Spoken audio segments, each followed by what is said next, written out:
नमस्कार जी। मैं हीरालाल शर्मा आप सभी का एक बार फिर स्वागत करता हूं आपके अपने यूट्यूब चैनल पर, जिसका नाम है हीरालाल शर्मा। मैं समय समय पर अपने विचार व्यक्त करता रहता हूं। आज भी टाइम मिला है तो मैं कोशिश करूंगा कि आप सबके सामने कुछ साझा करूं। आप सभी को क्रिसमस और नए साल की बहुत बहुत हार्दिक शुभकामनाएं। जैसा कि भी आपको पता है कि मेरा 26% ऑफर ऑफ चल रहा है रिकॉर्डिंग के ऊपर, तो उसका ट्वीट वगैरह इसके नीचे मैं पिन ट्वीट या डिस्क्रिप्शन में डाल दूंगा, या मेरे टेलीग्राम ट्विटर पे भी इंफॉर्मेशन अवेलेबल है, उसके थ्रू आप उसका फायदा उठा सकते हैं। आज जो मैं वीडियो बना रहा हूँ वो वीडियो ऐसा है कि अगर आपने ये चीज सीख ली तो मार्केट ऊपर जाए या नीचे जाए, आपका अकाउंट कभी साफ नहीं हो सकता है, पहली चीज। दूसरी चीज, आपके दिमाग से पूरा भय गायब हो जाएगा। किसी भी चीज को अक्यूमुलेशन में जो फियर होता है ना, उसमें ज्यादा आदमी गलत डिसीजन करता है, ग्रीड में तो फिर भी कम करता है, लेकिन फियर और ग्रीड दोनों हम इसमें सीखेंगे। तीसरा, अक्यूमुलेशन डिस्ट्रीब्यूशन कैसे होता है, क्या होता है, वो आपको बेस्ट है। तो ये सब चीजें सीखने से पहले मैं आपको स्टैंडर्ड से भी डिस्क्लोजर देता हूँ कि मैं सिल्वर एनालिस्ट नहीं हूँ। NISM 15 है, बट मैं रजिस्टर्ड नहीं हूँ आर एज ए सेबी। तो ये सब मेरे निजी विचार है और ये पुराने बैक डाटा से ही हम सीखने का प्रयास करेंगे। उम्मीद है आपको पसंद आएगा। आप लाइक शेयर सब्सक्राइब जरूर करें, अपने कमेंट जरूर करें, क्योंकि ये वो वीडियो है जो आपको बचाएगा कि कभी भी ऐसी बेवकूफाना गलतियां नहीं करें जो अक्सर नए लोग करते हैं। और जिनको थोड़ा समझ है टेक्निकल्स का, उनके लिए तो ये जो है नए साल के लिए एक बहुत ही मतलब गोल्डन टिप साबित होगा, ये मान लीजिए 26 के लिए। ठीक है, तो हम एग्जाम्पल जो ले रहे हैं वो लेके और चलते हैं वीडियो की तरफ। ज्यादा टाइम खराब नहीं करता हूं मैं भी आपका। तो मैं आपके लिए लेकर चल रहा हूँ कुछ शेयर करने के लिए। ये जो चार्ट है ये आप देख रहे हैं, मैं सिल्वर का चार्ट ये करता हूँ। सिल्वर आपको पता है, जो भी मेरे से जुड़े हुए थे, वीकली चार्ट में दे देता हूँ। तो जब हम जुड़े हुए थे तो मैंने 52 के आसपास कहा था कि सिल्वर जो है मेजर टू यहाँ पर हो गया है और अब ये तेजी में चलेगा। उसके बाद फिर वापस मैंने 85 के आसपास कहा था कि ये वेव 4 का एंड है और शायद वेव फिफ्थ चले। अब उसको फिर करेंगे और उसके बाद देखिए क्या हो गया है। तो हम जो कोशिश करेंगे वो इस फेज को करेंगे जहां पर निफ्टी जो है, सॉरी, निफ्टी में काम करता हूँ उसमें ज्यादा वो रहता है, हाँ, सिल्वर में जो है ये जो मूव बना था आपका यहाँ से लेकर अक्टूबर 24, या यहीं से ले सकते हैं, अक्टूबर 24 पे टॉप था। सिल्वर बीच में थोड़ा प्राइस एक्शन डिफरेंट रहता है, बट उसका उदाहरण लेंगे कैसे किया था, क्योंकि हमको वही लेना था, फ्यूचर नहीं लेना था।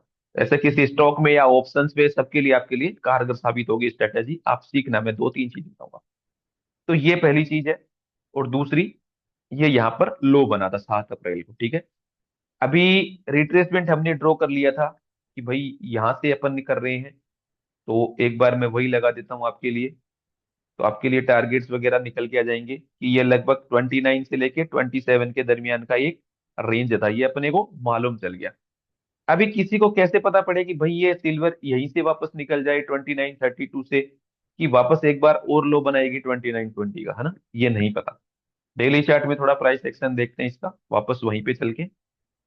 ये वो प्राइस एक्शन था इतना शार्प, जब अगर कोई आदमी यहाँ ले लेता है और उसके बाद प्राइस ऐसे चलता है, उसके बाद वापस यहाँ पर आ जाए, तो प्राइस उसको लेने का नहीं, क्योंकि अच्छे अच्छे ऐसे 3 दिन में टूटेगा तो अच्छा काम हो जाएगा। बट जिसको ये करेक्शन फॉर्मेशन पता होते हैं उसके लिए ठीक है, लेकिन नहीं है उन लोगों को मैं आज एक टिप दूंगा कैसे होता है, ठीक है ना, और उसमें वो कैसे काम कर सकते हैं, ये ध्यान रखिएगा जी। ठीक है जी, तो ये काम करते हैं अपन। चलते हैं सिल्वर बीज के चार्ट पे। ओके, ये सिल्वर बीज का चार्ट है और रफली ये वही फेस है। यहाँ से इसने टूटना शुरू किया, 100 का एक वैसे फ्रिक्शन बनाया था उसने, और उसके बाद ये वापस ये था, यहाँ पर था एक्चुअली इसका 96, और ये यहाँ पर आया 96 से 77। ठीक है, पहले इधर भी आया था ये 82। अब मैंने एक रेंज निकाली थी इसके दरमियान कि मुझे क्या करना है भाई लोग, 73 75 के नीचे तो वीकली क्लोज नहीं होना चाहिए। रिट्रेसमेंट से मेरा स्ट्रेटेजी था। और दूसरा, मुझे क्या करना है, 77 तो मैं भी नहीं पकड़ सकता, एक्चुअल लॉजिक ये जो था कि कितना जाएगा क्या नहीं जाएगा, बट यस यहाँ जो पहला लो बना 82, ये सब करके ये जो लो बना था 77, तो मुझे क्या करना है, क्योंकि ये पहला करेक्शन तो देख सकते हैं हम, उसके बाद पता नहीं दूसरा क्या होगा। पहला करेक्शन जब भी होता है हमारी रेंज के आसपास अगर आता है, और हम टाइम होराइजन देते हैं कि जैसे अपने को अगले 50 दिन में करना है, अगले 60 दिन में करना है, अगले 70 दिन में करना है, क्योंकि देखिए एक्यूमुलेशन या डिस्ट्रीब्यूशन जब भी होता है ना बड़े स्केल पे, तो इतना इंस्टेंट नहीं होता है कि आप सोचिए एक दिन में। रिटेल इन्वेस्टर यही गलती करता है कि वो कोई भी चीज को एक ही दिन में खरीद लेता है और वो फंस जाता है। लेकिन अगर किसी को लंबा माल लेना है तो वो कैसे लेगा, नहीं, यहाँ हम वही अप्रोच यहाँ लगाते हैं। काफी लोग बोलेंगे सर हमारे पास तो 2 लाख रुपया, उसको कैसे करें, 1 लाख उसको, तो एक एक दिन में नहीं लगाना है। ठीक है, ये हमारे पास छोटा इंस्ट्रूमेंट है। इवन ऑप्शन में भी अगर आपकी 2 लोट 3 लोट 5 लोट की बाइंग का आपका है, तो आपने एक साथ नहीं करना है सेलिंग में भी, क्योंकि ये दोनों चीजें आपने सीखनी है।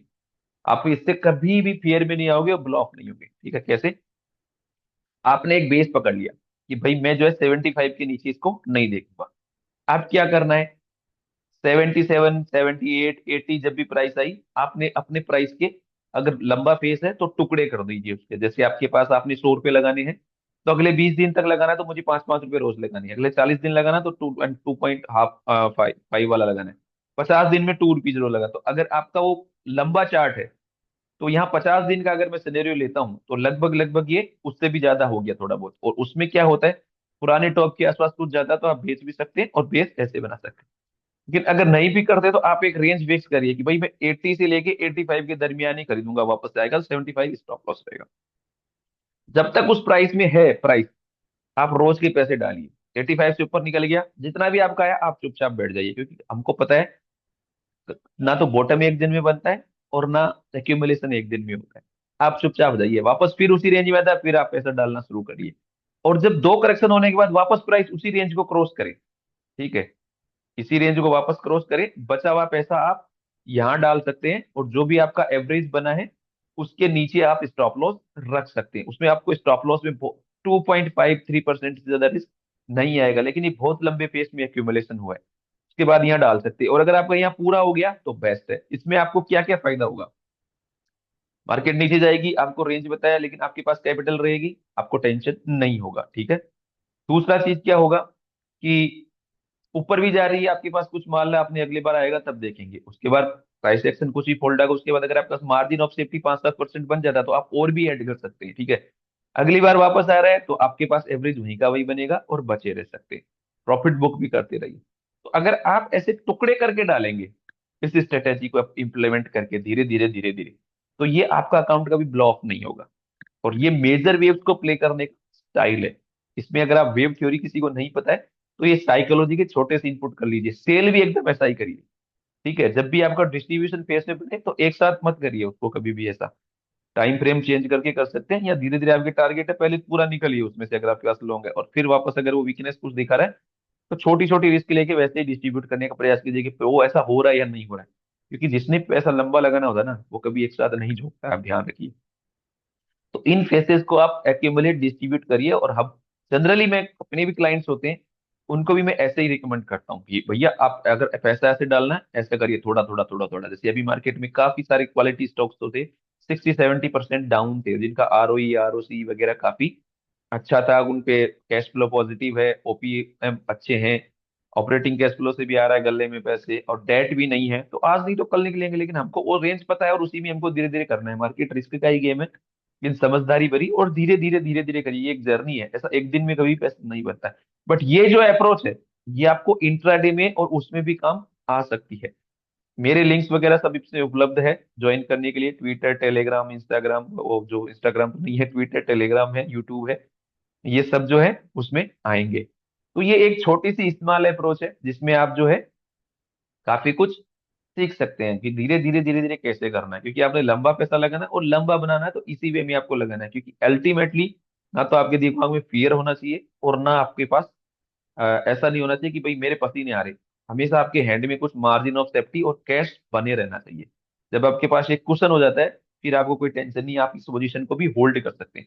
एक्चुअली भी क्या होता है, एक तो सही रेंज में बाई करना प्रॉब्लम होता है, दूसरा क्या होता है उसके साथ होल्ड रहना, और तीसरा बेचना कब है। बेचना इससे एकदम उल्टा प्रोसेस है बस। क्योंकि लंबा टाइम फ्रेम है, लंबा होगा, छोटा है तो छोटा होगा। हमने तो सिल्वर कब बता दी थी, 24 में बताई थी, 22 में भी बताई थी, और अभी भी इवन मैंने $56 का जब वो फ्लैट के साथ गया तब भी मैंने व्यू चेंज करके चेंज किया है। तो ये सारी चीजें आप इसमें मिला सकते हैं। मेरे से जुड़ना चाहते हैं उसमें डिस्क्रिप्शन में रहेगा, और टीसीटी बाय करना चाहते हैं उसका भी आपको मिलेगा। तो ये सारी चीजें आपके लिए थी। एक बार फिर आपको जो है क्रिसमस, नववर्ष, मकर संक्रांति सबके लिए आपको हार्दिक शुभकामनाएं। क्योंकि मेरे वीडियो टाइम टू टाइम ही आते हैं। ये मेरे को आज लगा था, जो मैंने इस दौरान पिछली दौरान था, ये बहुत कम लोग बता पाते हैं। ये लगेगा जनरल बात है, साधारण बात है, लेकिन इसका इम्प्लीमेंटेशन बहुत ही ज्यादा क्रिटिकल है। क्योंकि कोई भी आपको टेक्निकल एनालिसिस सिखा सकता है, उसका एग्जीक्यूशन पार्ट कोई नहीं सिखाता। ये एग्जीक्यूशन पार्ट है जिसमें आपकी साइकोलॉजी बहुत स्ट्रांग है, और आप इसमें कभी भी जो है फियर में नहीं आते। ठीक है। तो ये दिमाग का अपना थोड़ा उल्टा जो लोचा है उसको सीधा करने का प्रयास करिए। एक दिन में पैसा नहीं बनाइए, धीरे धीरे बनाइए, और होता है। अगली बार मैं कुछ और अच्छा लेकर आऊंगा, तब तक के लिए आपका दिन मंगलमय हो। नव वर्ष की एक बार फिर हार्दिक शुभकामनाएं। राम राम जी, धन्यवाद। Thank you.